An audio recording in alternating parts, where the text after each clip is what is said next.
All right. What is up, fellow anti-netters and friends? Here we have Steve Heimler, and you may recognize him if you're into history. He runs a awesome YouTube channel called Heimler's History. I guess, and you teach AP history, right, I Steve? do. Yep. And Cool. the three AP histories and AP government.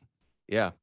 And so here we are with Steve. Steve has kind of gone through the same journey we all have, including myself, of stumbling upon the crazy wild world of Zettelkasten and, getting fascinated, and then also finding it confusing and even more confusing, and trying to use Obsidian and trying to experience the magic. And then, you end up just basically creating a bunch of digital notes that are linked. And it's like, yay. But really what we're looking for is as the true magic, and kind of what like Nicholas Luhmann himself stumbled upon, and the thing that made him a publication machine and spit out content and create a lot of these ingenious ideas. And Steve has essentially, you are in the very you know the theory, but you wanted to hop on with me, and you contacted me, and to do these one-on-one Antinet coaching sessions. And you're like, you know what, let's get this thing set up and running from the very beginning in the right way, in the best way. So that's why we're here. So yeah, let's jump into it. Anything you want to say before we get started, Steve? No, I'm really excited. I've been, this feels like one of the tension is so great for me that I've got to get this started. And I've been waiting for, what is it, May 3rd for, feels like a year now, even though it's only probably been a week since I reached out. And so, yeah, I'm very much ready to do this. Yeah. Cool. So I think the best place to start is so what we're going to do by the end of this video is what I want to have you set up on, and is we want to have the basic structure of the three boxes, the three parts of the Antinet, which is the main box, the main Antinet. And then there's the bibliography box, which stores all of your notes from your readings. And then there's the index, and the index is kind of like it's like the human readable, human friendly key terms that you think of that point you to the location in the main box. So we're going to get you set up on that. But I think that the best place to start, and where a lot of people uh, skip out on, is actually kind of honing in on the goal and your overall goal. And how I like to explain it is that there's two states of mind. There's the growth state of mind, where you're just like learning for your own personal growth and just to understand a concept. And I did this when I first started my Antinet, and I still do this. Like I'm reading about like math and set theory, and so that I can actually understand all those Greek symbols, and what the hell I'm reading whenever I come across them. And that's for me reading. I'm in the growth state. I'm trying to actually comprehend and understand that material. And then there's the contribution state, and the contribution state is actually having your own project, wherein like a book, or for instance like a YouTube video, or a set of YouTube courses, so that whenever you're reading for the sake of contributing and creating a project, and putting something out there. And the Antinet, it works and accommodates both states. I find that it really takes off when you're in the contribution state, and when you are working on a project and writing your notes in a way wherein it's going to appear in the project. So yeah, I guess let's start there. Is like, what do you have in mind for how to use this system? What projects or what things? Yeah, they're all pretty fuzzy at this point. At this point, I have nothing to my name published, book-wise, but that's always been an ambition of mine. So I've got several passions that I'd like to explore. So that would be one thing. The other thing is, I've got this YouTube channel. I'm always learning more in these courses that I'm teaching. I want to learn more about European history, U.S. history, world history, and government. Because the more I learn, the better I can serve the students who watch my videos. Hmm. And so, basically the videos I make, they're tightly tied to a curriculum. So I'm not doing anything innovative. I look at what the curriculum says. I'm like, okay, the students have to know this, and so let me try to put it together in a palatable fashion. Um, but I mean, I'm like, I don't know if you're familiar with the Enneagram. You know this? That I'm somewhat familiar with it. I don't think I've Yeah, done that. Is that like a personality test or? kind of. Yeah, it's a little more robust than that, but it won't mean anything to you. But I'm an Enneagram 4, which is like an individualist, and I want to. There's so many things that move me in this world that my greatest joy is to be moved by something and then present it to other people Hmm. and have them similarly moved by it. And so so there's I suppose my ambitions are, yes, I definitely want to write expository books, memoir type stuff, instructional kind of things. But I also want new, fresh material for YouTube as well. So, Hmm. and if it branches out from those, so be it. Yeah. Awesome. Okay. Um, I think it's gonna be awesome and easy to, like, for you to write, I think, permanent or not, I call main notes, not permanent notes, but write your notes, because you're going to be writing them in a way as if you're teaching to other Mhm. people, and it's going to be easy for you to do that. So that's a good thing. I think it'd be good for us to hammer in on, like, do you have like a YouTube video idea, or like a book that you're actively reading, or something that we can focus on Yeah, for I this brought session? two books in case. Awesome. One I'm working on is Leo Tolstoy's "What Is Art," which is Okay. magnificent, and then Charles Taylor, "Secular Age." So these are two books that I'm reading right now, have been reading, and they're kind of firing off a lot of stuff. So, but I've got plenty others if we want to. Yeah. What do you plan on using the Leo Tolstoy's "What Is Art" for? That's a good question. I don't know. Okay. I mean, I have it in mind at some point to write novels. And so, and specifically like the classical fairy tale type novel. And so I think I was thinking about that, and this book came across somewhere. I can't even remember where. And I thought, oh, I heard his definition of art, and I'm like, that's exactly what I've always. He articulated something I've always felt but never articulated, and I was like, that's it, that's it. Hmm. So I think it's less. This will be less, transferable as I'm going to teach other people what art is Hmm. because of what I learned here, but more I want to learn what he says and then You, actually you, put it into practice. yeah. Yeah. And probably even you could probably tie it into all, like horizontally across all the other projects, that you do. Yeah, absolutely. And I mean, and I forgot. In addition to those three, I'm also a lay preacher at my church, and so there's like, so when I think about a book like this, it's like that's essentially what a sermon is. It's Hmm. it is an art form in which I or the preacher should feel something about the text or whatever, and then convey, not just say, point one, point two, point three, here's what it says, but here's how it feels, Hmm. and to move the people as well. So yeah, so I have no lack of platforms and opportunities to Hmm. to speak about things.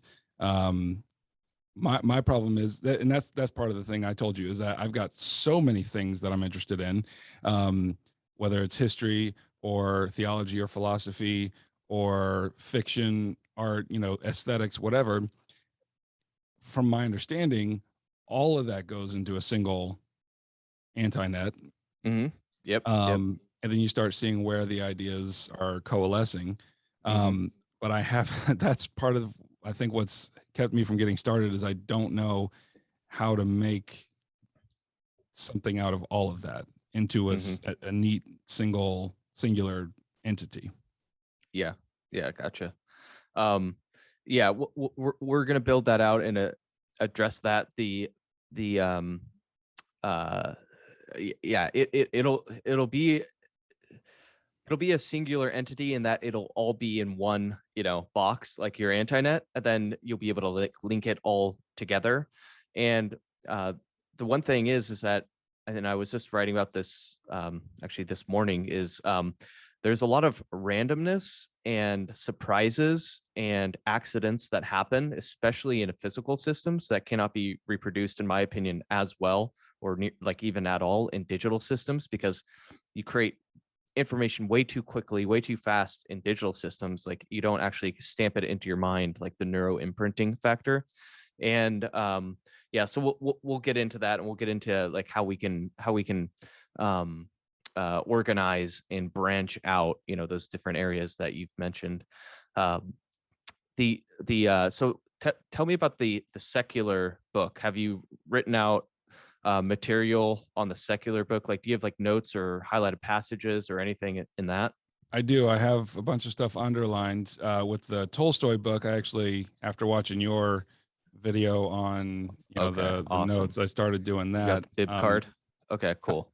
Yeah, so I got that going, but I have Okay. not done that with Secular Age. Okay, But cool. it's all marked up. Then we'll use the Tolstoy's What is Art?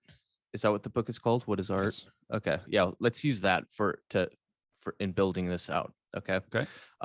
So first things first, let's get the structure all set up. Let's get the 3 boxes set up, and then we're gonna circle back to the bib card of the of Tolstoy's work, and then we're gonna go through those individual, I call them like bib notes or observation notes, and then I'm going to show you how to actually, we're going to start developing them into main notes and go about it that way. Great. All right, cool. So let's take out one of the boxes. Okay. Or yeah, take out, yeah, we're gonna build out all 3. Okay, cool. So this is your first box. Okay. So put in this box, this is going to be your bibliography box. Okay? Okay. So take out those alphabetical dividers and Mhm. place it in there. Okay.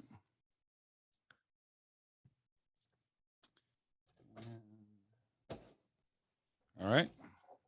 So I guess let me go ahead and label it. Yeah, bib box. I just put like bib on mine. Okay. That's a really cool box, man. Really? Yeah. Yeah. I just got it at Office Max. I have no idea. Yeah. Awesome. I'm not a box connoisseur, but I'm glad it works. Yeah. We got people in the Reddit community that posts, like their setups and stuff. It's like hashtag note card porn. we call it. Yeah. I understand that. Yeah. So all right, so we could set this one aside for now. Okay. All right.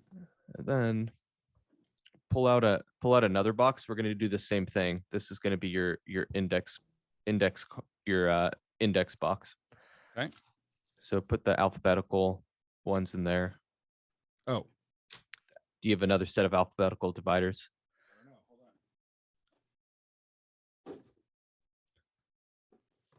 Does this come with 2? I hope so. No, I guess. Hold on. Maybe I did. Hold on. Okay. To be purchased. No, yeah, no worries. Then in this case, take out the dividers from the bib box and then put it inside this index, the index box. Okay. Because it's more crucial we have them, for the this index, because it'll be used a little bit more. Okay, cool. Now write index on the front of this one. Done. Boom. Okay, cool. All right, now pull out now set that one aside. Okay. And then pull out another box. Right. Okay. So this one is going to be the main box. So write main box or main on the front of it. Bibliography box. All right, main. Yeah.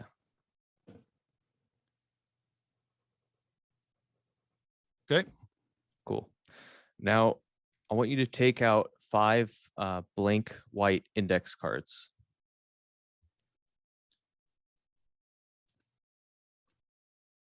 All right. Okay. And, on the first one, I want you to write in the middle of the card, arts and humanities.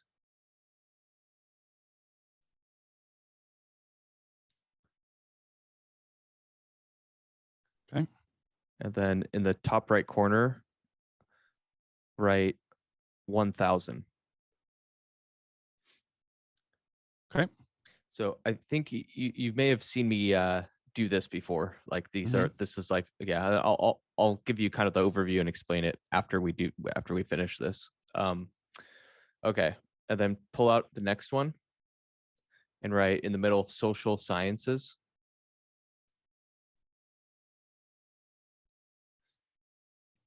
Okay. And then top right, write 2000. Okay. Okay. The next one, write natural science or natural sciences.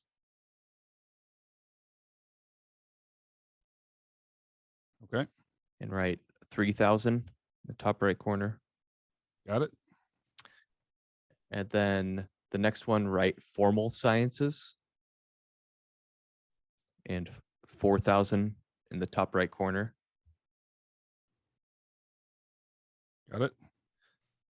And the next one, write applied sciences. And in the top right corner, write 5000. Okay. Okay. So this is the, base level classification system that I chose to use. And because it's based on the academic disciplines, it's all encompassing. And, how the system works, it's like very free flowing. Like you can create a 6000 if you want, name it whatever you want, 7000. But with those 5 classifications, you can encompass essentially all knowledge that you would need to, like anything that, for instance, like I have, like for like personal development stuff and life philosophy, I just put it in the applied sciences section.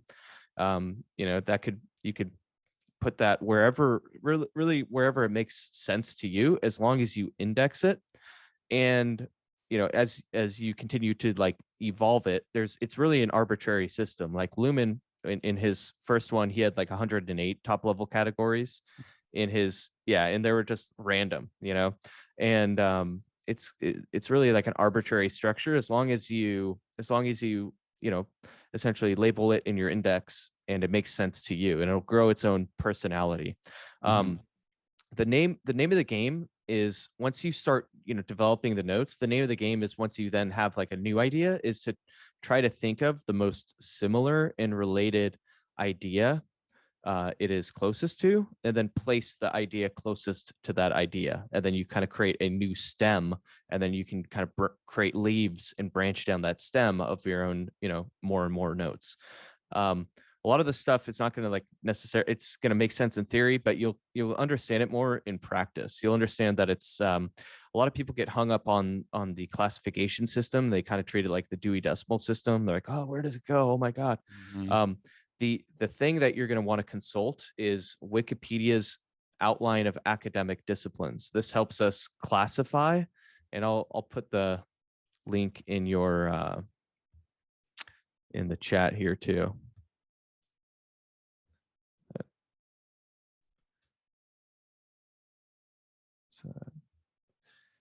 So that's going to give me a sense of what falls into these different categories. Yes. Okay. And when you go to the academic disciplines, that you'll see that there are 5 top level categories that map to the exact same ones that I've outlined for you. And but we're going to walk through that and build this out now, like a live example. So the main thing is that, like, so with this book, um, I guess it's What is Art by Tolstoy, right? Hmm. Um, can you give me like a synopsis and background and like summary of what the book is all about? Yeah, I'm probably halfway through it, but essentially what he's saying is um, that his definition. Well, he goes through and he talks about what do the people of his age say art is, and essentially it's anything that's it's defined by its capacity for beauty, and to provoke pleasure in its beholder. And he says that's the dumbest definition that anybody's ever come up with, because it's essentially that it became that because um, art was divorced from the common people and made a a pursuit of the elite. And so um, so in that way, and so take that, pin it there, and all the while, um, post enlightenment, going through sort of a disenchantment of the world, an overthrow of religious authority. And he would say that, so I guess it didn't even occur to me that these two books I got were related, but they are now that I'm thinking about it. Is uh, you know a world in which it was very difficult to believe in God, and all of that was being pushed away.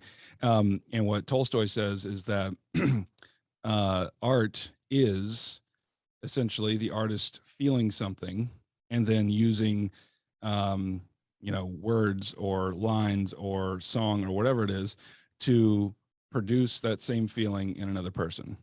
And he says Mm, the way that we have always evaluated art is by the feelings that it produces. And the way that we judge the feelings, whether they're good feelings or bad feelings, has always been in all cultures through its major religion.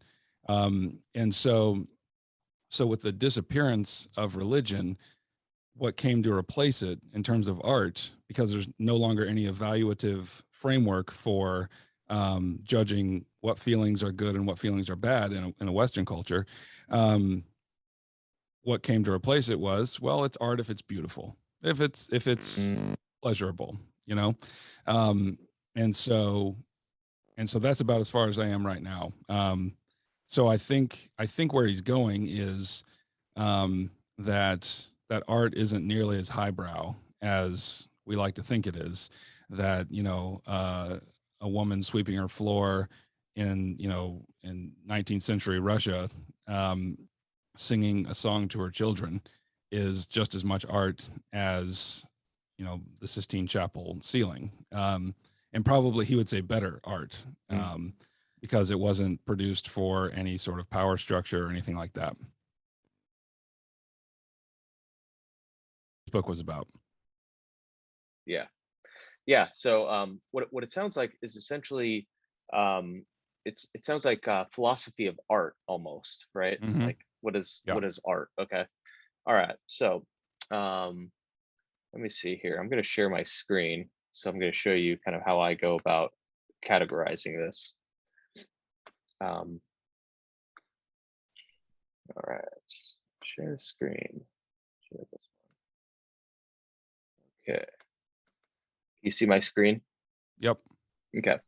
So what I do is, yeah, it's like on one hand, like what Lumen, you know, did or could do is he could kind of create his own classification scheme that's kind of similar to the Wikipedia academic disciplines, right? Right. Um, and then he would just choose, oh, I'm going to put like,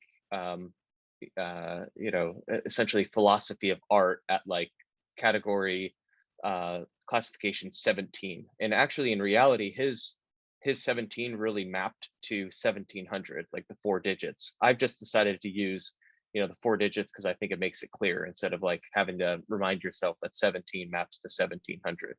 So Hmm. what I do, and this is is I just will go to the Wikipedia academic disciplines. So I'm going to search like philosophy.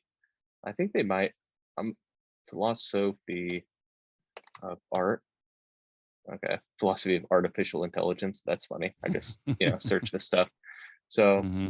I'm gonna search what kind of like where we would put art here. And where I think it would go, and it's fitting, is like to go into like the philosophy section, which is in, Hmm. arts and humanities. Yeah. So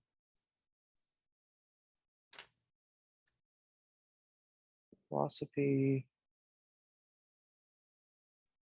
yeah, we're just going to create a philosophy of art section and put it there. So the Okay. first thing we have to do is we're going to create a philosophy section. Okay.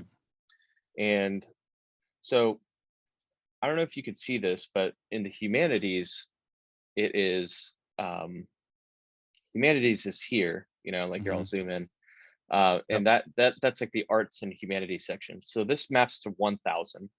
Okay. And this would, essentially map to, we could call it like 1100, 1200 is visual arts, 1300, 1400, 1500, 1600 would be philosophy, or 1700. Now, you could like rearrange that because it's all arbitrary. But Hmm. for the sake of keeping it simple, what I like to do is like in my section, which we'll do with yours, unless you want to change and do a different number, is we'll make philosophy 1600. Okay. Sure. And Sure. then we're going to create a branch within philosophy called like philosophy of art, and make Hmm. that like, 1620, and Okay. then we're going to start creating the ideas for Tolstoy's, his essentially book, and we're going to place it in the philosophy of art section. That way, whenever you read any other books or want to tie it into, you're going to be building out this section, and then it's like interspersed with a bunch of other books and any other sources. Okay, so that is the plan. That's what we're doing. Now you kind of know conceptually what we're doing. So I'm going to stop Yep. sharing this screen, and then um, let's see. Oh yeah, here we go. Stop share. Okay, cool. So what we're going to do is pull out a blank card, Okay. and in the middle put philosophy. Okay. In the top right corner put 1600. Got it. Okay, cool. Now pull out another blank card. Okay.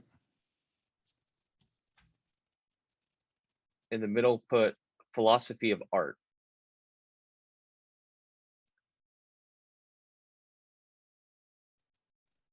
Okay. In the top right corner put 1620. Okay. Can you explain why 1620? Yeah, here's why. It's all arbitrary. Okay. It's like I just chose 1620, so it gives us a little bit more room, between like if we want to create like 1601, 1602, Okay. 1610. It just like I start out, and this is how I built mine. You just kind of like pick an arbitrary, okay, we're gonna put it in there, and then that way we'll see what kind of like emerges around that structure, and Interesting. Okay. yeah, Yeah. yeah, yeah. And it's funny is because a lot of people get, the OCD tendencies is like they come up, they want to like they want to have knowledge, all have this follow this very meticulous ordered structure, but it's not like that at all. It's like Hmm. we do have order in the case that we are numbering them, but we're Hmm. also creating randomness, like Yeah. in chaos, and it's like the mixture of both of those things. So that's why we do that. Okay. Yeah, I just pulled it out of my ass, basically. Fair enough. Fair enough. Yeah. Okay, so now that we have that basic structure, we are going to go to, I want you to pull out, do you have the aligned ruled index card? uh, the colored ones? Yes. Yes. Yeah. Okay. So pull that out. Okay. Should have opened it. Knife around here somewhere. Yeah. This is good content right here. This is Oh, it's great. People, some note card porn people are gonna slow mo this and watch you yeah. open a fresh pack of index cards. Oh, okay. Yeah. Not sure how I feel about that being out there. All All right, I got them open. All right, cool. I want you to pull out the first one, Okay. and in the Matter the top, color. no, Okay. once again, all arbitrary. Okay. In the top, you're going to create your own colors and schemes and all that stuff over time. Like, you're going to evolve this thing probably, right? A lot of people go Yeah. crazy on the color schemes, and yeah. So in the top left corner, I want you to write P. P. Yeah, the letter P. Letter P. Okay. Yeah. Okay. Okay. And then on the first line, I want you to write philosophy.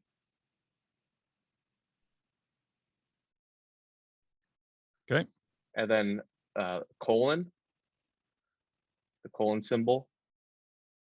And then I put mine in single quotes. So put single quotes and then write 1600. 1600. Okay. Yeah. Okay, cool. Now file that in the index box Okay. in the P section. Oh, here we I think go. you have it, yeah, over there. Yeah, in Yeah, the cool. P section. All right. Okay, got it. Okay, cool. Now pull out another ruled index card. Okay. Yeah, in the top left corner, write A. Okay. Okay, now I want you to, on the first line, write art. Okay. And then put in parentheses, put philosophy of.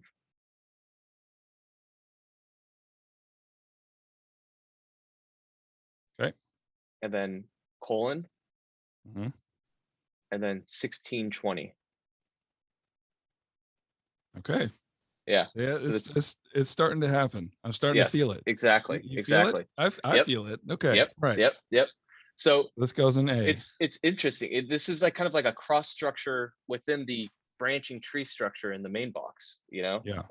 Okay, yeah. So file that in there So when this in is the A full, section then I put another one behind it behind it. with A on it. Yep. Same place. Okay. Yep. I'll show you mine. So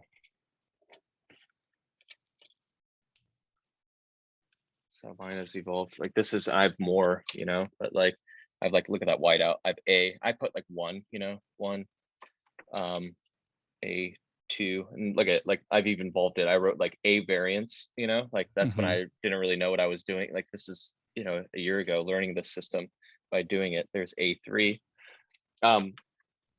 Another thing is that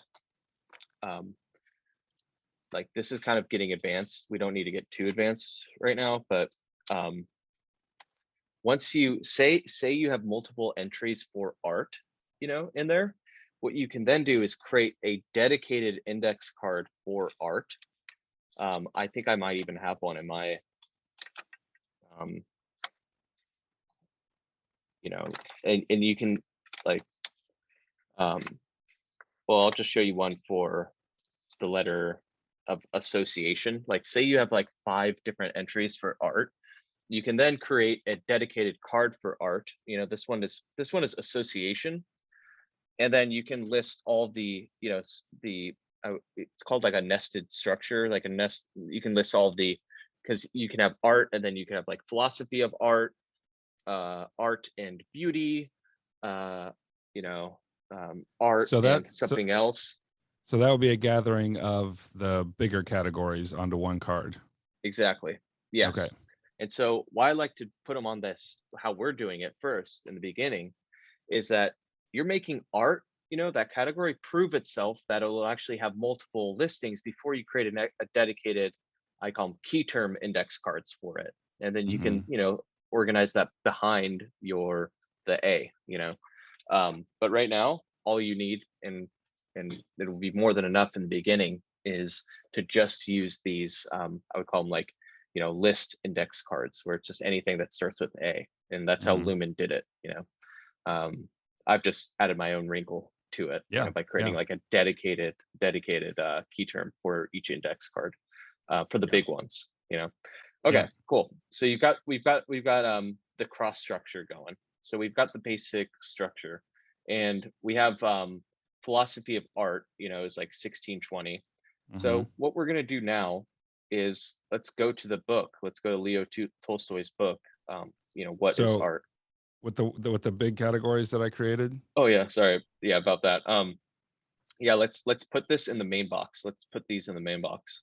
Okay, just Um, so 1,000, 1,600, 1,620, and then 2,000, 3,000, 4,000, etc. yep, Okay, 3,000, 4,000, 5,000. All right, cool. main box. Cinch it up. All right, Boom. Okay, cool. All right. all right. So I got the book. I got the notes that I've been taking. Mm-hmm. Okay, so there's um there's two kind of, I call them extraction strategies or extraction methods when you're reading. There's I think there's multiple, but there's two big ones. Okay. The first is going straight from book to main card, where as you're reading, you stop and you create like a main card, of dedicated 4 by 6 inch card that like reformulates the idea and summarizes the idea. Okay, that's one extraction strategy. The other extraction strategy is what Lumen did. It's the kind of the two-step, where it's you go book to bib card and then bib card to main card. And what that does, and you know this because you've already created this and started using this, is the bib cards acts as kind of like a staging area, so that you don't get bogged down while reading and start writing these, stop and write, for 2 hours on every single page or idea that comes across. The bib card kind of becomes like a place for you to like store it, and then after you're reading, you can then determine which ideas you really want to fully develop and build out. Okay. Mm-hmm. um uh and and you kind of have to determine, it's kind of an art. Like you determine based on the book you read and the time constraints and how important it is for you, which method you want to choose. I think for this, this one, it's a good idea to continue using the bib card method, so that you don't get bogged down with writing down too much details. And then we can even, yeah, so we'll continue with that. Okay. So show me your bib card so far. Like, let's go through Yeah, this stuff. I copied what you did on your video, so I've got. I don't know if this is gonna zoom. Hold on, let me see my own screen here. I think in the top right, there's that Okay. view button. Yeah. Okay. Can you kind of see that? So here's the bibliography. It's just focusing on my face. Oh Here we yeah, go. now The yeah. bibliography on the front, and then I've just certain ideas that struck me. I wrote down a couple of quotes, like his definition of art, which I thought was important to get the exact words, and then I just got the page numbers off to the side where I pulled the references from. Okay, cool. Um, let's start with the definition of art. Okay. Okay. So what does that say on your bib card? Did you write down the full excerpt of it? I did. Okay. Uh, thought I did. Hold on.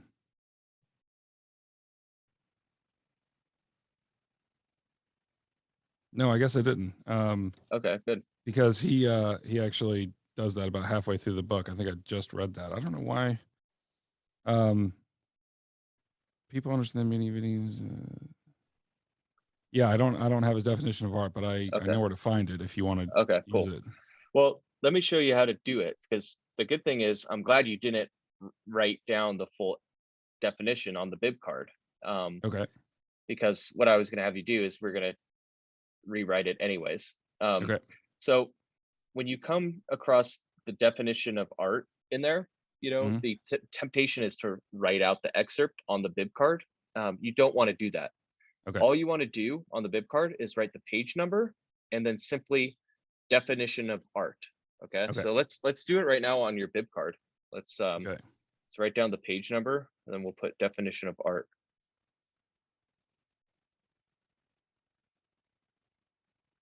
Definition of art, page 39 through 40.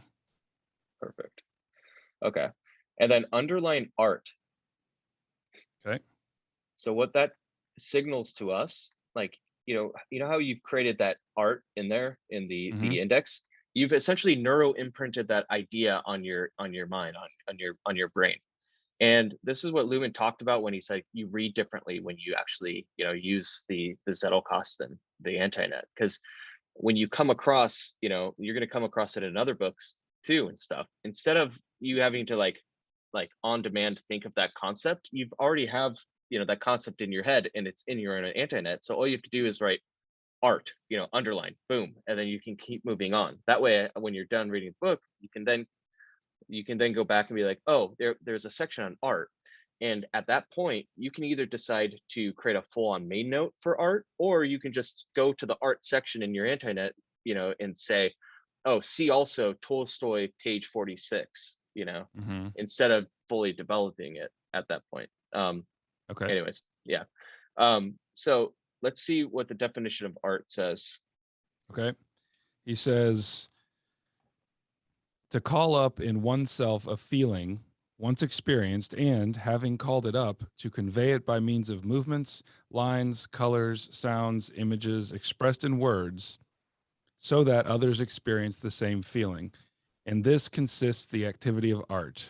Art is that human activity which consists in one man's consciously conveying to others, by certain external signs, the feelings he has experienced, and in others being infected by those feelings and also experiencing them. Yeah. Okay. So we have two options here. Okay. That's a long quote to excerpt. I don't think we should Mm, excerpt the whole thing, right? okay. The so one option is, okay, we find like, I don't know, like 3 to 4 sentences that really resonate with you that you want to excerpt. The other option is that you reformulate that in your own words, and like Mm, use the phrase of what it is. yeah. Okay. So what we want to create from this card is um definition of art, basically. Yeah. Uh can you read like the I guess let me ask you a question. Is there a certain prose, meaning like, is there a certain phrase that you want to capture? Do you want to excerpt this, or do you want to take a shot at reformulating it? Yeah, I'd like to take a shot at reformulating it. I mean, I think there's a couple of powerful words. While feeling is integral to it, but I love the word that he uses, infected. Um, that that others. There's a sentence further down where he talks about um,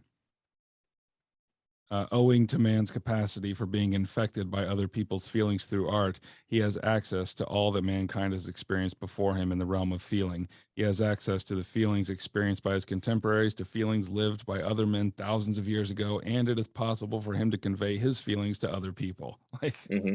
that's Yeah. astonishing. Yeah. Um, so, so yeah, I like. So I think integral to this definition is um, the artist feels something, uses whatever medium is available to the artist to not merely convey that feeling, Hmm. but to produce the art in such a way that it arouses. I think his word is, infects Infects. um, Yes. the other person with that same feeling. Yes. I love it. That's our main note right there. Okay. Uh, no, we're gonna have to try to remember it, but and I think you should use when you write this, put in quotes infects, Hmm. so that we know it's from Tolstoy. And I'm gonna show you how to reference this thing too. Okay. Okay. So pull out a main card. Um, White. yes, yes, Okay. yep. In the top left, write definition of art. Definition of art. Okay.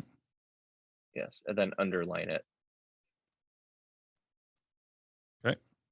Okay. Now, I wish we had like the recording, but I want you to explain I want you to write, and explain and teach the definition of art, you know, according to what you've just said. Okay. And you know what, here's how we might want to do this too. Let me give you food for thought. Is Okay. You can start it out by saying, you know, I think the best definition of art comes from Tolstoy, who says, and then summarize, what he says, Okay. that way you're writing this as if you're going to be teaching this and use, because you can use this gem that you're about to create across Mm-hmm. so many of your courses to come, Yeah. so and we're going to write it this way so that it's not as if you're invent like it's you're going to start out with according to I like one of the best definitions of art in my experience, in my opinion, comes from Tolstoy, who's and then you're going to start your reformulation. So Okay. yeah. Okay. So go ahead and write it. Yeah. Okay. I'll Yeah. be back. Yeah, no worries. Yeah, we got to put on music for this part. Hmm. I'll probably cut out this part, but yeah. Sure.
Okay.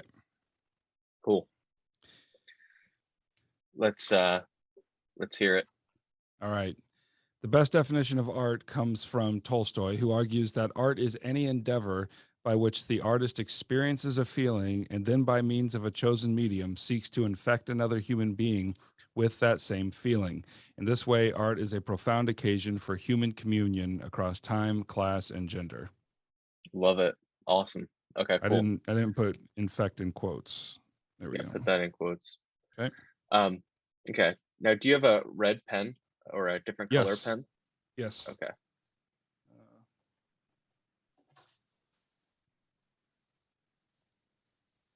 Here we go. All right. Awesome. Red. Cool. Now, in the bottom left corner, Mm-hmm. I want you to put in parentheses I want you to put Tolstoy and then comma, and then the page number that came from. Okay.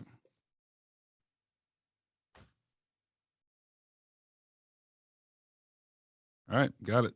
All right, cool. Now, in the top right corner, now we're going to install this. We're going to install this in the philosophy of art section. So Okay. we're going to put this in 1620/1. Well, actually, let me ask. Some people like to use, I like to use slashes. Some people like to use periods or dots, you know. I think Lumen used commas in his first Zettelkasten, and the second one he used dots or periods. Mhm. Do you have a preference or No, no? Okay. let's go with Okay. slashes. Join the Scheiperian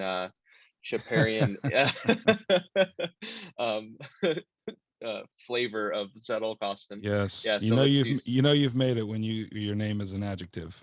yes, exactly. All right, Okay, so let's so do 1620/1 here in in the the top right corner. upper right. Yeah, Okay. yeah. Do I need to leave any room or just go all the way to the edge? You can go to the edge. Yeah, Okay. go all the way to the edge. Yeah, 16, 20. this number is never going to change. Okay. All Okay, right, I cool. got it. All right, now put this behind 1620 in your main box.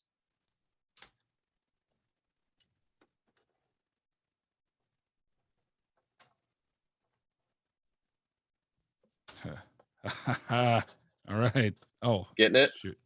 Yeah. I this desk is way too small to be doing all this, but it's what I have right now. So 1620/1. Yeah. There it is. First note. Boom. There we go. Exciting. All right. Now, if you want to continue evolving this idea, you have two options, like the definition of art, you know. If you want to create alternate definitions of art, let's say you come across another in one of your readings that has another definition of art. Mhm. I call that a variant or a variation. Okay. And I like to make my variant ideas, I like to add like a letter onto it. So it would be 1620/1A, you know, Okay. and then you can, like, even if you want to continue writing about, you know, the idea of 1620/1A, you go 1620/1A/1/2/3/4, and you can continue branching down on that one. Okay. But you don't need to worry about So, that right now. okay. So when I finish this book, I mean, there's other parts to this. I So, know. Let's you keep know, going. he's okay. So, okay. Yeah, let's go. Yeah, cool. So pull out the bib card, Tolstoy bib card. Yep. Got it. All right. So what is the first like bib note you've written down? Uh, if you ask the average man what is art, the answer will be that which manifests beauty. Okay. And then he says, you know, but no average man or scholar can seem to define what beauty is because there are so many competing definitions. Yes. Okay. All right, cool. And let's read yeah, I mean, do you want to develop that idea into a main note? I think that's a pretty good idea, you I could say. mean, it is very interesting. I mean, and the rest of them develop that more. Um, so yeah, I mean, I think that's worth putting in there. Yeah. So it sounds like this would be maybe the the the concept, you know, of this one is like the problems with other definitions of art, Yeah. maybe. Yeah. Um, and but this one really focuses on the problem of relating art to beauty, because, like, Hmm. what is beauty essentially? You know, is Right. what you're saying. Um, so I So think yeah, and then he goes let's on to fill that out by talking about, you know, the classical ideas of the good and the beautiful, and how good includes the beautiful, but the beautiful does not necessarily include the good, and that to the ancients the good and the beautiful were inseparable. What we've done is separated them, so that if something is beautiful, we would say that's good, but he would say no, that's not. There's not necessarily an equation there. There's Hmm. not necessarily an equal sign between those two things. Um, so yeah, so there you go. Yeah. Okay. Um, is that a new bib note basically? Is that like the second bib note? Yeah, yeah. So those two that I just read are the first two on the card. Okay. Cool. Um, so yeah, I say let's develop out the first one, because the Okay. first one is kind of a separate idea from the second one. The second one discusses more on good versus beauty, that relationship, right? Hmm. Okay. So yeah, let's talk let's create a main card for the first idea. Okay. And so, just a quick question: like, as I go through it and I'm reading, I'm just writing down the things, either the main parts of the argument or something that moved me, or made a connection for me. Um, it's not necessarily that all of these are going to end up as main cards, right? I mean, they Yeah, might. yeah, exactly. Yeah, Lumen, like for every book Lumen read, he would have like 30, of these bib notes, right? He would only create 4 or 5 main cards for each Oh book wow. he read. Yeah. And the rest of them, what I'll show you, um, you know what? Like, yeah, this is actually a good point. Is Let me show you how to create what are called external references. These are called Exrefs, so that you don't have to develop it into a full-on main card. Okay. What we're going to do is we're going to create an Xref for for um for essentially the first one, and then for the second one we're going to create like an actual whatever main card for it. um Now, the way in which you've taken those bib notes, you've written out way more than you should have. Okay. Okay. So in the future, what you want to do is you want to write down. So for the first one, what I would write down is I would write down issues with past issues with definitions of art, page, Hmm. and then you put page, whatever that was. For the Okay. second one, um, uh, I would just simply put down goodness versus beauty. You see how we've kind of Hmm. encapsulated that entire idea without Right. fully summarizing it, you know? Yeah. Yeah. And then what that allows us to do is to, really spend time elaborating on the ideas that are truly important, right? But Right. those other ones you outlined are like kind of, they resonated with you. They're Yeah. kind of important. Um, and it makes it easier to, because right now you're reading this and it's like a lot of that stuff is really intriguing. It resonates with you, right? What you want to, what you want to, it's a lot easier to determine what is truly valuable when you're actually using it to write for something, like when you're Yeah. picturing your audience, like you're like, oh wait, do they actually care about this? Do they need to know this? Hmm. So it'll be a little bit easier, but yeah. So yeah, Okay. So um, then, when you go to write the main note from something as small as goodness versus beauty, does that mean then you're going, when you start to write the main note, you have to go back and refresh from the book? Or is it, the idea is, okay, I just read this, I just wrote goodness versus beauty, and by the time I'm done with this chapter, I'm going to stop and I'm going to create the main note, and hopefully it's still there. Is that the idea? in your head. Yeah. Yeah. What I like to do is I like to like read for about, I don't know, like 2 hours. I like to do 2 hours of reading and then creating like bib notes during that process. And then after the 2 hours, I then want to go back and create main cards for that material. And usually, because it's only, I create the main cards immediately after. I don't have to always go through and go to the book to recall, and recollect like what I'm about to write. It's kind of like in my Hmm. head already. Okay. Um, though I do still have the book to reference, and maybe sometimes I'll pull like a little quote or a snippet or one sentence to include. But yeah, that's what the idea is. Ideally, because the biggest factor in all of this is time, right? Like this stuff takes time. And so you don't want to Yeah. get bogged down by writing down stuff that's not going to be that relevant or useful to you. Hmm. So what I do now is for I'll create, like, let's say I'll have like 20 after I read a book, after I read like the entire book, let's say, okay, I'll have like 20 bib notes, you know, is I will only create main cards. I try to only create main cards for 4 or 5 of the ideas, 4 or 5 of the 20 instead of Hmm. all of them. Okay. So what we're going to do right now is I'm going to show you how to like create. So I'm going to show you how to collect. It's like you're basically collecting an external reference to it without developing a full main card for it. So I'm going to show you how Okay. to do that. Okay. Um, so what we're going to do is we're going to create a okay. So anyways, pull out a. I'll just show you how to do it or talk you through how to do it. Okay. Pull out a blank white main card. Got it. Cool. Okay. And I want you to put in the top left corner, put uh, uh, philosophy of art. Okay. Okay. Um, and then write Exrefs, EXREFS. Right.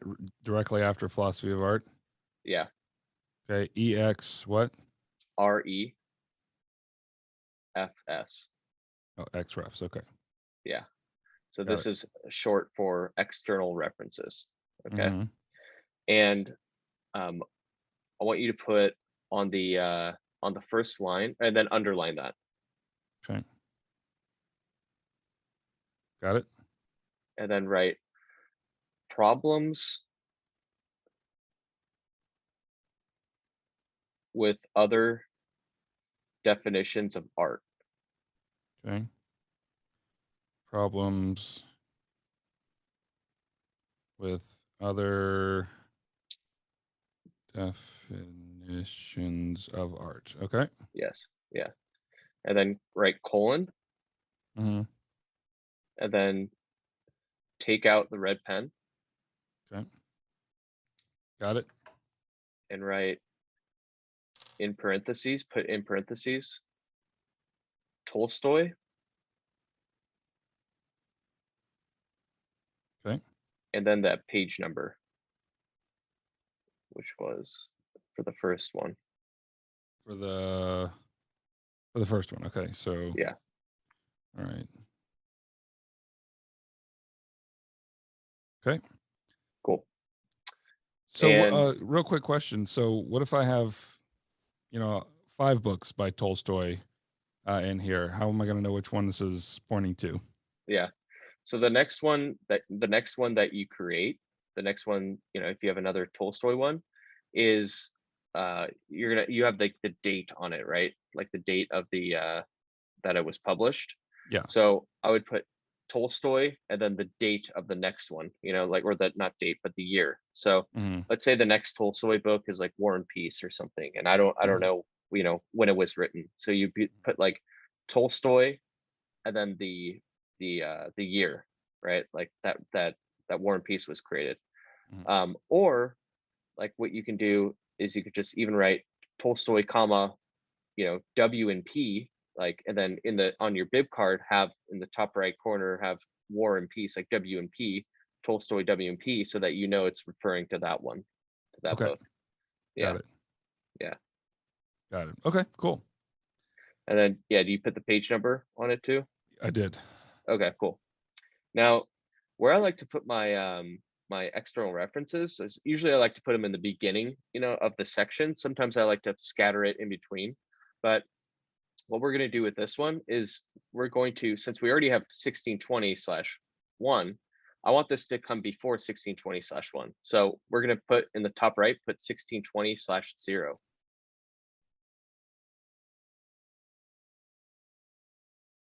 Okay. Cool. And then All right. file that away. All right. So I think, okay, I think I have a question here. So, all right. So I've got my definition of art on 1620/1. That's the one that I Mhm. wrote. Got the reference there. So here, I guess I'm not understanding, why would I do an Xref instead of a main card? Because I was saying it's like we don't want to. I wanted to show you an example of not having to develop out the main card, for the sake of time for this one, Hmm. and I want to develop out a main card for the second one that you have, the goodness versus beauty. Okay. Um, Now you can, like, if you want to actually develop out a main card, for this one, you can totally do that. It's just and then you can install it like maybe like 1620/1/1, you know, Hmm. afterwards. I'm showing you a, a reason why I don't develop, like, for instance, that one, like that full on thing, is just like an example showing you, like, oh, for time, like, because Yeah. you don't necessarily know if you're going to actually be using this material or reusing it Got for it. a course or something like that. Right. So, and this is what, like, Lumen talked about. Some of the things he called it, well, he's called it several things. He's called it like a ruminant or a septic tank, where it's like you don't have to fully develop and process every single thing that you want in it. Some things you need to let simmer and, like, prove itself useful, that you actually want to develop out the idea. Yeah. So let's say you actually want to, like, create and write about, art in the future in your course, and then you come across that and you're like, okay, it's actually valuable and worth my time. Hmm. You already have kind of like neuro imprinted and stamped like the main definition of art on your head, which is good. But then you come across that external reference saying, oh, here's the problems with other definitions of art. And then at that point, you can, like, oh, okay, cool. Actually, I do want to develop that out, include this in my course. And then what you end up doing is like refreshing or refreshing, I guess, on that concept, on all the other, the issues with art, and then you can actually include it in however you want to use it. Yeah. And yeah, so Okay. yeah, the answer to your question is you determine why or why not you want to create or fully develop something like a main note right then and there, based on your forecast and estimation of on whether or not you will use it. Hmm. Yeah, Okay. That's cool. yeah, I think I get it. yeah.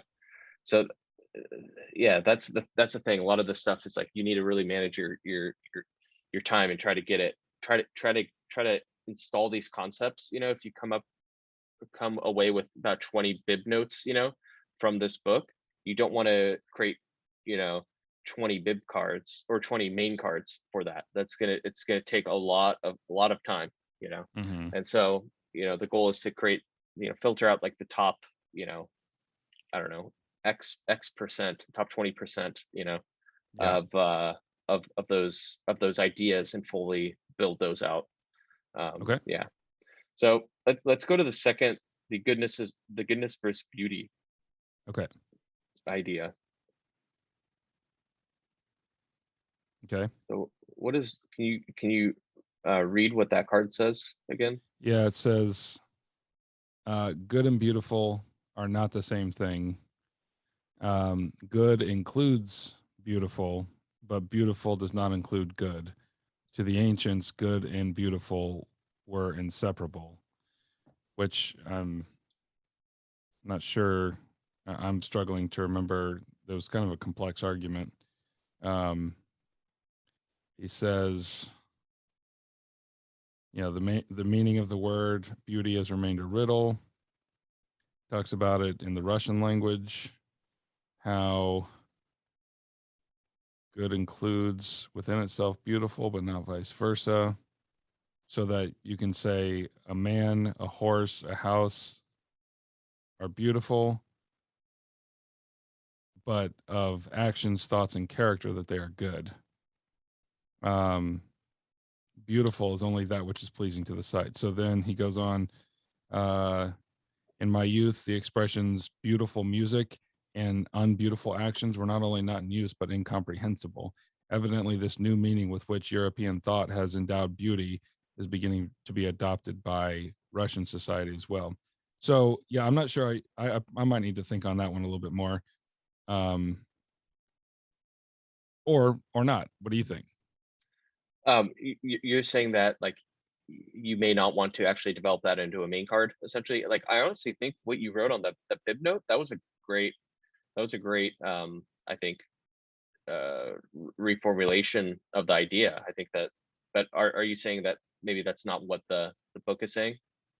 Well, I'm I'm not sure. I'm not actually sure now that I'm going back and looking at it that he's saying what I wrote down because he says in Russian, good includes beautiful, but beautiful does not include good.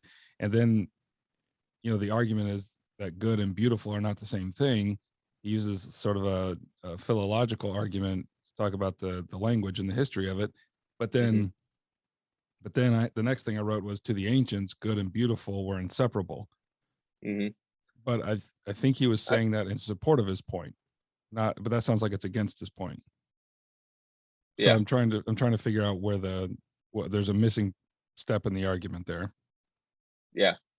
I have a feeling that you probably got it down right. It's just you're reading it right now and you're trying to figure out Yeah, how you got it, or how you came up to that conclusion, and yeah, you don't want to like write it down and write it if it's the wrong conclusion, right, basically. So right. yeah, I guess for now we can skip it because that's going to require like a little bit more time and Hmm. rereading. Yeah, Um, yeah. So, but I know exactly what you're going through because I've gone through the same thing. I'm like, wait, how did I come across that? And then like I'll have to like read a few pages prior, and I'm like, oh no, I actually was right. It's like, yeah, yeah. yeah, when you're in that state of reading, like yeah, it totally makes sense. Hmm. All right, what's the next bib card item or bib note that you have there? Um, I've got I've got a quotation. So what do they cause regard beauty? Um, so yeah, maybe I could reformulate this. Um, so people understand the meaning of eating is the nourishment of the body only when they cease to consider pleasure the aim of this activity. So it is with art. People will understand the meaning of art only when they cease to regard beauty, that is, pleasure, as the aim of this activity. Mm, So that relates to the definition, but it's sort of the hmm. preconditions for it. Sort Hmm. of a deconstruction of art as beauty. Hmm. Yeah. So I guess this idea the problem with equating um beauty and pleasure to art. Right. Yeah. Okay, cool. But I tell you what, the next one actually I really like the next one. So I feel Yeah, like more let's drawn to hear it. this. So he says basically art is a fundamental condition of human life, a form of communion between human beings. Those are my words. So uh and then I wrote down his words, which are though through the word a man conveys his thoughts to another, while through art people convey their feelings to each other. So, and that then he talks about the infection of it. But I really love just that first sentence I said that art is a fundamental condition of human life, a form of communion. Because we tend to think of in our society art is superfluous. It's Hmm. something you can do when you've got all your other necessary Yeah, things done. He's it's saying it's it since it's a form of human communion, it is a fundamental condition of human life. hmm. Yeah. So this idea is essentially like the importance of art, Hmm. right? Yeah. Hmm. So why don't we create a card, like a main card, the importance of art, and Okay. then underlined. So that's what goes in the upper left. Yes, upper left, the importance of Okay. art, underlined.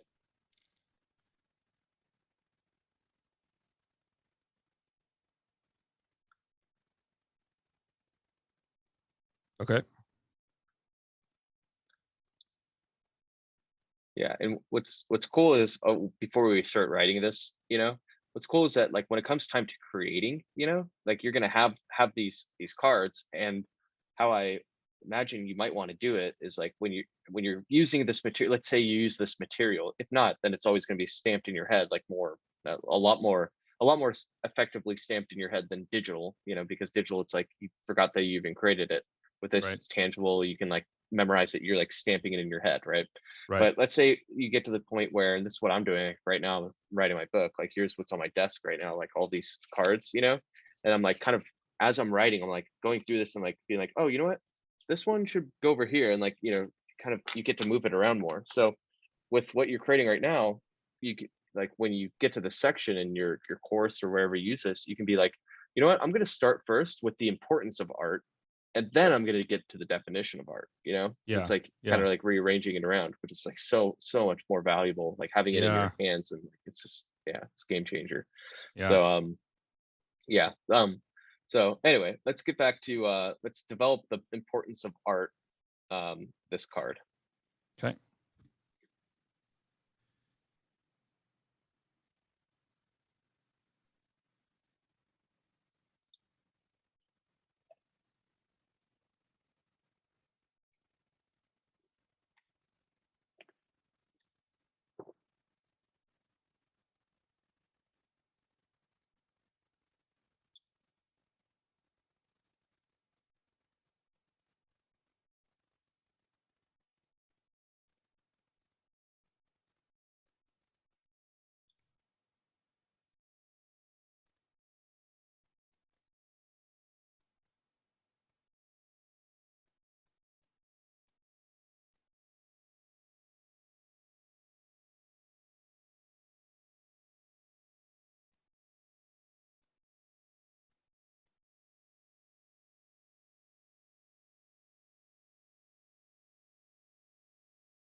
Okay.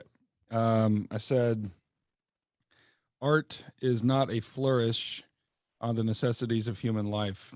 Art is a fundamental condition of human life because through art, human communion becomes possible. Oh yeah. Okay. Cool. And then bottom uh bottom. Did I Left. say bottom left or bottom right? Forgot. Last time it was bottom left. Yeah, bottom left. Okay. Tolstoy and Page. Yep. Yep. Tolstoy and the page number. Yeah. It's funny because I I switch sometimes between bottom right and bottom left. Um, Mm-hmm. and now that I'm like teaching, people how to do it, I'm like trying to be more consistent so it's clear, and less Right. arbitrary, because people are like, wait, which one's right? I'm like, well, Yeah. I do both. Like, because a Right. lot of times I'll put them in footnotes, honestly, like that Mm-hmm. that are that yeah, you don't need to worry about that. So anyways, bottom left. Okay. Bottom left. And then upper right, Yep. 1620/1. No, No. this is kind of a new idea, so Okay. what I Yeah. would put it as 1620/2. But it's related. So that's why it's 1620. Yes. Okay. Yeah. So 1620/2. All right. Mhm. Got it. Yeah. So then what I have, so let's just say, so 1620/2/1 would be a card about how art creates that human communion. exactly. and And how it's important. yeah. Okay. Okay. Yep. Got it. So this goes behind /1. Yep. Okay.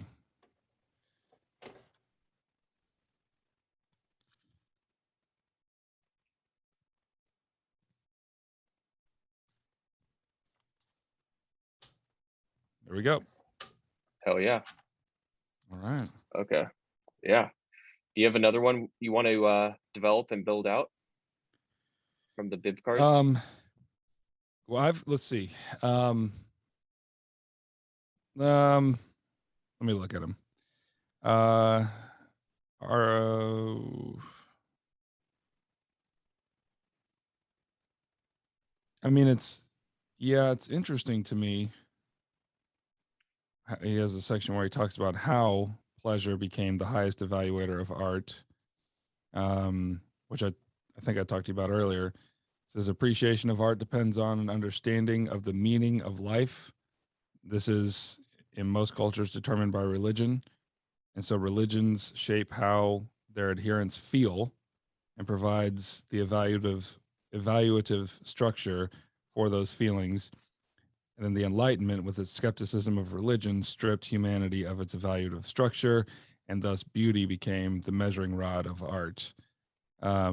And art is judged good or bad by the feelings it creates. If a good feeling, and that goodness being defined by what a particular religion says is good, then the art would be considered good. So, I mean, I think that's an interesting section. Mm-hmm. Yeah. There's a lot there to unpack. It's that because the first part kind of discusses the evolution of art, in the frameworks, and then the second part kind of talks about the implications and the result of it, and it discusses beauty and pleasure and its relation to art. Yeah, yeah, there's something there that might need to be broken out into two cards, or even just one card and kind of stream across the other. Yeah, what's your thoughts? What's your ideas? What's coming up for you of how you thinking about integrating this one? I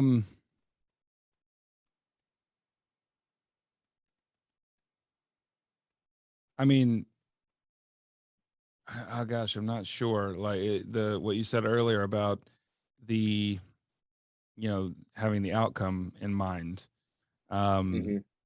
And I'm actually struggling to see what this would have to do with any outcome that I'd want to pursue. However, there's a much simpler one that's like a really interesting idea that I just read. Yeah, But there's a much yeah, simpler one that came right before it, which is related to the definition. Because a human is capable of being infected, he or she may experience the feelings of all humankind, even those removed by millennia. yeah. That's interesting. Yeah. And Well, which I think relates to the importance, or maybe it's the definition. I'm not sure. yeah. Well, yeah. Let's come back to that one real quick. I think what we should try to do is let's try to create an Xref, Mhm. for that the big idea that was kind of important, but it's like, oh, do we want to actually invest the whole time and like, Yeah, because uh that's like a 30-minute one to like really, yeah, develop out. It's like, yes, well, it's like we have to. It's like if you're unsure about the outcome or how it's going to be used, yeah, let's not develop that into a main card right now, but let's get it, let's make it ruminate in there, you called it a ruminant, like yeah. let's ruminate it in your antinet, so that it has the potential to develop in the future. So how would we develop that big idea? Like, let's get pull out the that Xref card, like the 1620/0. Oh, the same one. We're not making a new Yeah, one. yeah, Okay. Okay. 1620/0. Okay. yeah, Got it. yeah. So I've got problems with other definitions of art. Yes. And this idea that you've laid out for me is kind of like, it's kind of like um it's kind of like, how would you describe it? Is it like uh art decoupled from goodness and beauty? Is that how we could explain it? Or I think we go from the other direction, which is for probably so for most of human history, Tolstoy would say that the turning point for his argument is the Enlightenment.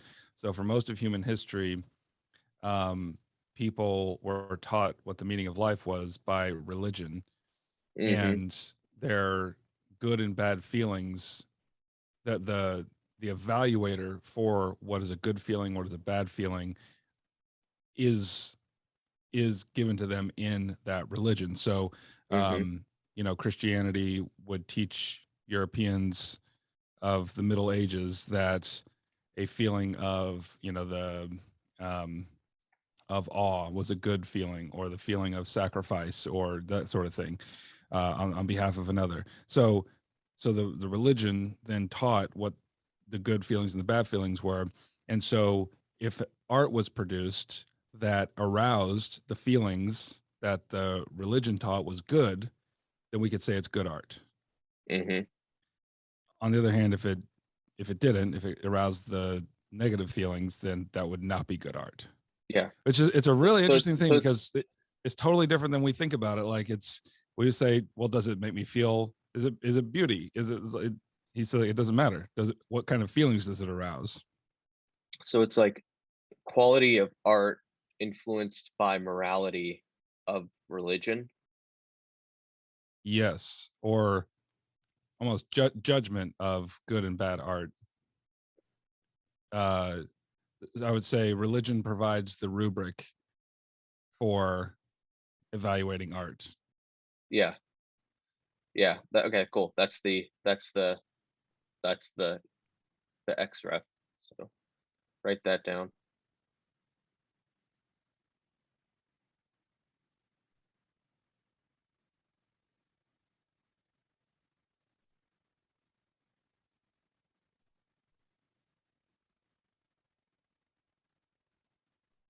Okay, colon Tolstoy, and then the page number. Yep.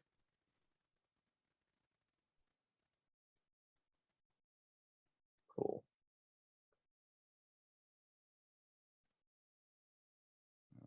File that back.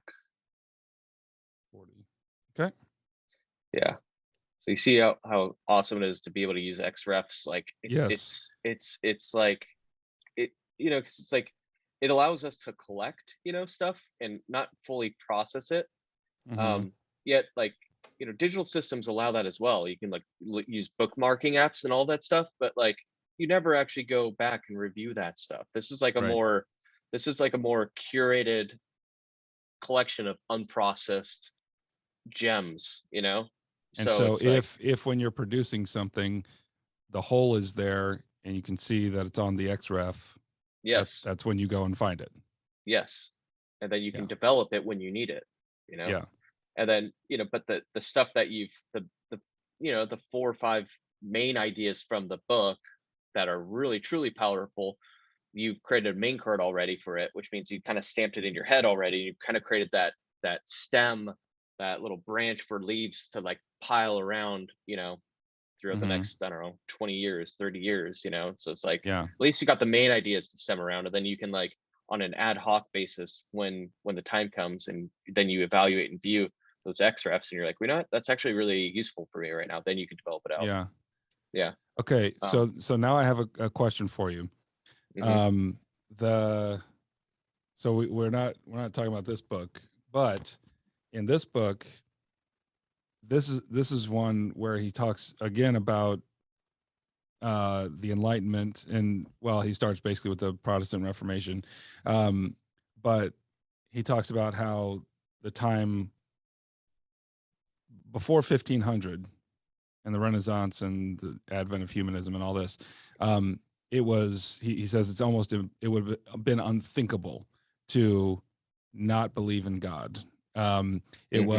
was part of the fabric of some divine being. It was part of the fabric of the world. The world was enchanted. is his words.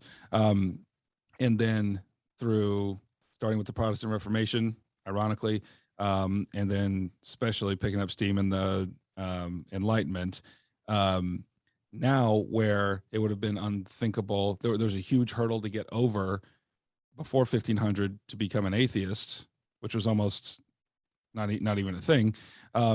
Now, if you want to believe in a higher being, believe in God, you actually have to, the hurdle's in the other direction. You have to get over the doubt, because we live in a disenchanted world now, thanks to the Enlightenment. So, I'm seeing some relation here between these two arguments. Yeah. Now he's not talking about art in this book, but already they're starting to. So let's say I wrote a main note out of this one. I don't have any in mind at this point, and it is related to something from Tolstoy. So what is that note? Or it's related to it's related to something in Tolstoy that you've already created a main card note for it, right? Yeah. Yeah. So okay. So the first step is, okay, in what context are we going to develop this new main card, this new idea from the, okay, so let's take a step back and let's try to create the the main card from that secular, from the secular book. So it's essentially saying, I'm going to try to understand it briefly. It's essentially saying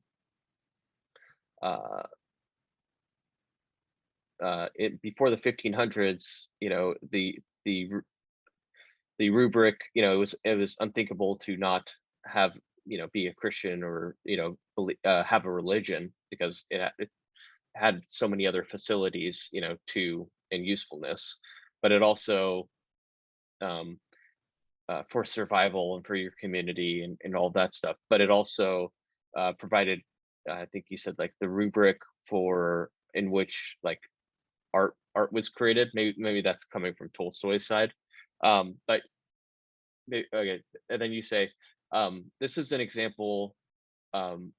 This idea also, has been observed, from Tolstoy, as Tolstoy pointed out, is, during this transition, we had to make a huge leap and a step, and we were left without a framework for how to view and evaluate art, and basically trying to relate those two, right? Yeah.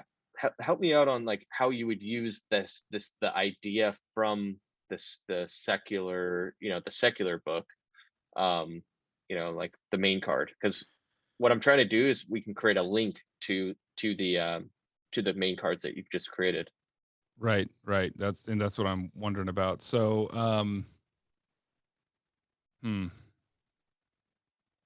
I suppose, I would want to relate these in the context of the disenchantment of the world through the Enlightenment and the scientific revolution.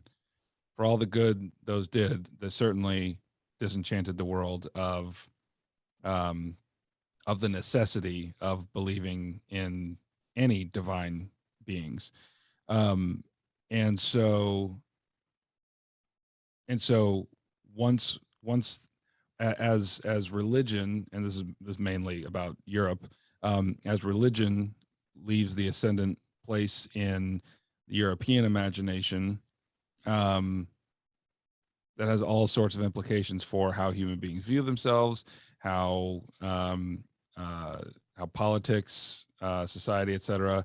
All those huge implications for all that. But the Tolstoy has talked about how this has taken art and ripped it out of the context of this fundamental human communion that we have with one another, and has become more of an elite endeavor. And the whole problem is that, what we just talked about, which is religion was the evaluator of feelings.